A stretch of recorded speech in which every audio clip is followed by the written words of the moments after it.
talaga kasi buto nila mano eh. Aray. Si Kurt.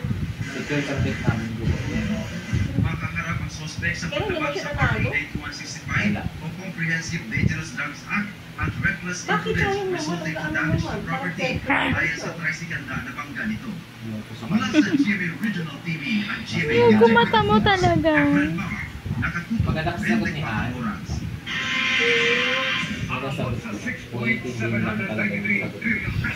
Ang Malacanang National Expenditure Program o Planong Gastos ng Gobyerno sa 2026 na Dali. Pero tagtag siya ng basyo. itong mas mataas sa 6.326 trillion pesos. Balik ako, nakita ko ng ito Manila.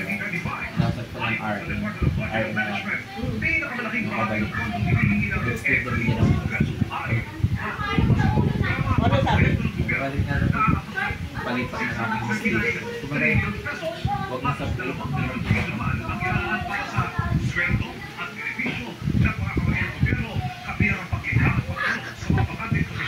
Tsura mo. Huwag sila magalit kung mabagal ba ko, mahal sila. Lahat ng production tao. Lahat ng data. Kami mag-prepare no, lalo pag pizza na alas 12. Daming tao. Sobrang buya siguro yun, ano? Ha? Yung talagang magpapanik ka.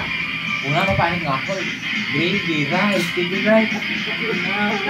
Spaghetti. Minsan may type na naka-break time yung kasama kong dalawa. Ako lang lang mag-isa. Kaya siguro sumuko din ako ng ganyan. Ganun na talaga. Pinag-isipan ko, first time ko kasi ito. Wala naman ako alam sa ganun. Saka wala ako alam sa mga station.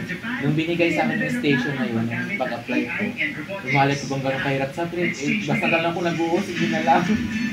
Ganun pala, mamimili ka pala ng station mo. Kaya nag-uho lang ako. Sabi ko, first time ko kasi magpasko, nakala ko kasi madali.